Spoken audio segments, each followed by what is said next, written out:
രാഹുൽ മാങ്കൂട്ടത്തിനെതിരായ രണ്ടാം ബലാത്സംഗ കേസിൽ അറസ്റ്റ് വിലക്കാതെ തിരുവനന്തപുരം അതിവേഗ കോടതി പോലീസിനോട് കോടതി റിപ്പോർട്ട് തേടി. പരാതി കൊടുക്കുന്നതിൽ കാലതാമസം എന്ന വാദം അംഗീകരിക്കാനാകില്ല എന്നും നിരീക്ഷണം. അഞ്ജു ജയപ്രകാശാണ് ഈ വാർത്തയുടെ കൂടുതൽ വിശദാംശങ്ങളുമായി ചേരുന്നത്. അഞ്ജു, എന്തായാലും ഇപ്പോൾ രണ്ടാം ബലാത്സംഗ കേസിൽ രാഹുലിന് തിരിച്ചടി സംഭവിച്ചിരിക്കുന്നു എന്നുള്ളതാണ്. അറസ്റ്റ് വിലക്കിയിട്ടില്ല. രാവിലെ ഹൈക്കോടതി ആദ്യ കേസിൽ അറസ്റ്റ് ചെയ്യേണ്ട എന്നുള്ള ഒരു നിരീക്ഷണത്തിലേക്കാണ് എത്തിയത്. എന്നാൽ ഇപ്പോൾ രാഹുലിന് വീണ്ടും തിരിച്ചടിയായിരിക്കുന്നു. ഇക്കാര്യത്തിൽ പ്രതിഭാഗം എന്തെല്ലാം കാര്യങ്ങളാണ് പറഞ്ഞത്? കോടതി പ്രോസിക്യൂഷനോട് എന്തെല്ലാം കാര്യങ്ങളാണ് ചോദിച്ചത്?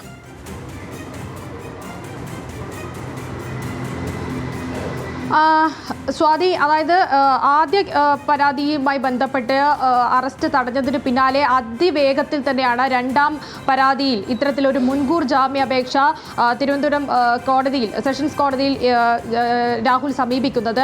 ആ സമീപനത്തിനാണ് വലിയ തിരിച്ചടിയേറ്റിരിക്കുന്നത്. ഏതായാലും അറസ്റ്റ് തടഞ്ഞിട്ടില്ല കോടതി. അതിനാൽ തന്നെ തിങ്കളാഴ്ച ഇത് സംബന്ധിച്ച റിപ്പോർട്ട്, ഈ ഹർജി പരിഗണിക്കും. അപ്പോൾ പോലീസ് റിപ്പോർട്ട് സമർപ്പിക്കണം, അത് പറയുന്നുണ്ട്.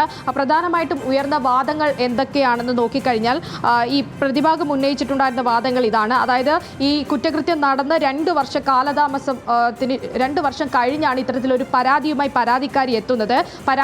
പരാതി നൽകിയതിൽ പേരോ മറ്റു വിവരങ്ങളോ രേഖപ്പെടുത്തിയിട്ടില്ല. പരാതിക്കാരി ആണാണോ പെണ്ണാണോ എന്നതുപോലും അറിയില്ല. പരാതി നൽകിയതാവട്ടെ KPCC പ്രസിഡന്റിനാണ് അയച്ചിട്ടുള്ളത്. നിലവിൽ പോലീസിൽ പരാതി ഇതുവരെ പെൺകുട്ടി നൽകിയിട്ടില്ല. ആരോപണം പൂർണ്ണമായും അടിസ്ഥാനരഹിതമാണ്, രാഷ്ട്രീയ പ്രേരിതമാണ് എന്നതൊക്കെയായിരുന്നു ഈ പ്രതിഭാഗം ബാധിച്ചിട്ടുണ്ടായിരുന്നത്. പക്ഷേ പ്രോസിക്യൂഷൻ ഇതിനെയൊക്കെ കൃത്യമായി എതിർക്കുകയാണ് ചെയ്തിട്ടുണ്ടായിരുന്നത്. അതായത് കാലതാമസം എന്നത് നിലനിൽക്കില്ലെന്ന് പ്രോസിക്യൂഷനും ഒപ്പം കോടതിയും കൃത്യമായി പറഞ്ഞു. കാരണം ഇത് അതിഗുരുതരമായിട്ടുള്ള ആരോപണമാണ് ഈ പരാതിയിൽ ഉന്നയിക്കപ്പെടുന്ന കാര്യം. പ്രത്യേകിച്ച് മിസ്ഗൈഡ് ചെയ്തുകൊണ്ട് ആ പെൺകുട്ടിയെ റേപ്പ് ചെയ്തു എന്നതാണ് ഈ പരാതിയിൽ പറയുന്ന പ്രധാനപ്പെട്ട ഘടകം.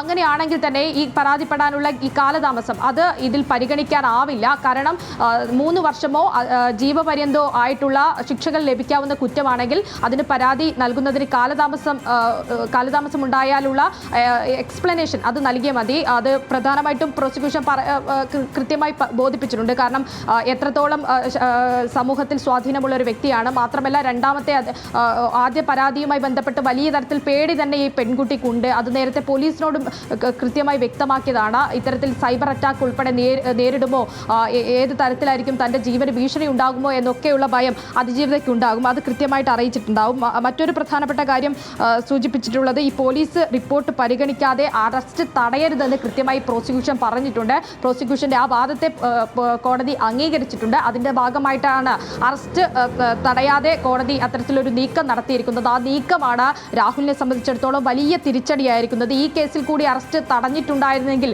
രാഹുലിന് പൂർണ്ണമായിട്ടും പുറത്തേക്ക് വരാൻ സാധിക്കുമായിരുന്നു. ഇനിയിപ്പോൾ രാഹുൽ പുറത്തേക്ക് വരികയാണെങ്കിൽ തന്നെ അതിൽ രണ്ടാമത്തെ കേസിന്റെ ഭാഗമായിട്ട് പോലീസിനെ കസ്റ്റഡിയിലെടുത്ത് ചോദ്യം ചെയ്യാൻ ഉൾപ്പെടെയുള്ള നടപടിക്രമങ്ങളിലേക്ക് കടക്കാം. കാരണം അടുത്ത ദിവസം തന്നെ പോലീസിന് ഈ പെൺകുട്ടി അതിജീവിത മൊഴി നൽകുന്ന ഘട്ടത്തിലേക്ക് കടക്കുകയാണ്. AIG പൂങ്കുഴലിയുടെ നേതൃത്വത്തിലുള്ള സംഘത്തിനാണ് മൊഴി നൽകുക. അങ്ങനെയാണെങ്കിൽ ഇത് ഗുരുതരമായിട്ടുള്ള ആരോപണമാണ്. കാരണം സംഭവം നടക്കുന്നത് 2023-ലാണ്. പെൺകുട്ടിയെ വിവാഹ വാഗ്ദാനം നൽകി അതിനുശേഷമാണ് പീഡിപ്പിച്ചിട്ടുള്ളത് എന്നാണ് ഈ പരാതിയിൽ പറയുന്നത്. പരാതിയിൽ രാഹുൽ മാങ്കൂട്ടം മാത്രമല്ല, ഇതിലും രണ്ടാമതൊരു പ്രതി കൂടി ഉണ്ടാവാൻ സാധ്യതയുണ്ട്. അത് ഫെനി നൈനാന്റെ പേരാണ് ഈ പരാതിയിൽ കാണുന്നത്. അതും കൃത്യമായിട്ട് പെൺകുട്ടി പരാതിയിൽ സൂചിപ്പിച്ചിട്ടുണ്ട്. ഈ പുറത്തുനിന്ന് സംസാരിക്കാമെന്ന് പറഞ്ഞിട്ട് കൂടി രാഹുൽ അത് സമ്മതിച്ചിട്ടുണ്ടായിരുന്നില്ല. പകരം പുറത്തുനിന്ന് സംസാരിച്ചാൽ തന്നെ മറ്റുള്ളവർ തിരിച്ചറിയും, അതിനാൽ തന്നെ ഫെനി നൈനാൻ എടുത്തിട്ടുള്ള ഗസ്റ്റ് ഹൗസിലേക്ക് പോവാമെന്ന് പറഞ്ഞാണ് പെൺകുട്ടിയെ കൂട്ടിക്കൊണ്ടു പോകുന്നത്. അതിനുശേഷമായിരുന്നു ക്രൂരമായി പീഡനം നടന്നതെന്നാണ് പരാതിയിൽ പറയുന്നത്. അപ്പോൾ മിസ്ഗൈഡ് ചെയ്തുകൊണ്ട് പെൺകുട്ടിയെ അവിടെ എത്തിക്കുന്നു, അതിനുശേഷം ക്രൂരമായി പീഡിപ്പിക്കുന്നു. ഇതാണ് പരാതിയിൽ പറയുന്നത്. അതായത് ഇത് കൃത്യമായിട്ട് ബ്രൂട്ടലായി റേപ്പ് ചെയ്തു എന്നാണ് ആ പരാതിയിൽ പറയുന്നത്. അങ്ങനെയാണെങ്കിൽ ഇത് ഈ ആരോപണം വളരെ കൃത്യമായിട്ടുള്ളതാണ്. മൊഴി കൂടി രേഖപ്പെടുത്തുന്ന ഘട്ടത്തിൽ വലിയ തരത്തിലുള്ള കേസിന് വലിയ പ്രാധാന്യമുണ്ടാകുമെന്ന കാര്യത്തിൽ സംശയമില്ല. അത്തരത്തിലാണ് ഈ കേസുമായി ബന്ധപ്പെട്ടുള്ള വാദങ്ങൾ ഇന്ന് നടന്നിട്ടുണ്ടായിരുന്നത്. ഈ വാദത്തിൽ പ്രധാനമായിട്ടും ഉന്നയിച്ചിട്ടുള്ള കാര്യങ്ങൾ ഇതാണ്. ഈ പൊളിറ്റിക്കൽ ആയിട്ട് ആണ് ഈ ഇത്തരത്തിലൊരു പരാതി വീണ്ടും തനിക്കെതിരെ വന്നത് എന്നായിരുന്നു ആരോപണം ഉണ്ടായിരുന്നത്. അത് പ്രോസിക്യൂഷൻ നിഷേധിച്ചിട്ടുണ്ട്. മാത്രമല്ല KPCC KPCC പ്രസിഡന്റിന്റെ ഇമെയിലാണ് പരാതി വന്നത് എന്നതായിരുന്നു രണ്ടാമത്തെ വാദവും. അതും പ്രോസിക്യൂഷൻ നിഷേധിച്ചിട്ടുണ്ട്. കാരണം പെൺകുട്ടിക്ക് തീയതിയും മറ്റൊന്നും രേഖപ്പെടുത്താതെ വ്യക്തിവിവരങ്ങളും ഇല്ലാതെ ഒരു പരാതി വന്നതിൽ ആണ് പ്രധാനമായിട്ടും പ്രതിഭാഗം അത്തരത്തിലൊരു വാദം ഉന്നയിച്ചത്. പക്ഷേ ഈ ഘട്ടത്തിൽ അത്തരത്തിലുള്ള വാദങ്ങൾക്കൊന്നും പ്രസക്തി ഇല്ലെന്ന് തന്നെയാണ് കോടതി പറഞ്ഞിരിക്കുന്നത്. എന്തുകൊണ്ട് പോലീസിന് പരാതി അയച്ചിട്ടില്ലെന്ന് കോടതി ചോദിച്ചിട്ടുണ്ട്. അതിന് പ്രോസിക്യൂഷൻ KPCC പ്രസിഡന്റിന് പരാതി അയച്ചത് എന്തുകൊണ്ടാണെന്ന് പ്രോസിക്യൂഷനോട് കോടതി ചോദിച്ചിട്ടുണ്ട്.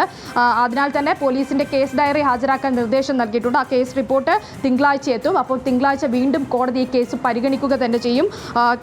കാലതാമസം എന്നത് പരിഗണിച്ചിട്ടില്ല. അത്തരത്തിലാണ് ഈ കേസുമായി ബന്ധപ്പെട്ട് ഇന്ന് വാദമുഖം ഉണ്ടായിരുന്നത്. എന്തായാലും ഇപ്പോൾ ഇത് അടച്ചിട്ട കോടതി മുറിയിലല്ല ഇത്തരത്തിലൊരു വാദങ്ങൾ ഉണ്ടായിട്ടുണ്ടായിരുന്നത്. തുറന്ന കോടതിയിൽ തന്നെയാണ് ഈ വാദപ്രതിവാദങ്ങൾ ഉണ്ടായിട്ടുണ്ടായിരുന്നത്. ഇനിയിപ്പോൾ വരും ദിവസങ്ങളിൽ ഈ കേസുമായി ബന്ധപ്പെട്ടുള്ള കൂടുതൽ വിവരങ്ങൾ പുറത്തു വരുമ്പോഴും നാളെ ഈ പരാതിക്കാരി മൊഴി നൽകുമ്പോഴും രാഹുലിനുള്ള കുരുക്ക് വീണ്ടും മുറുങ്ങുമെന്ന കാര്യത്തിൽ സംശയമില്ല. സ്വാതി.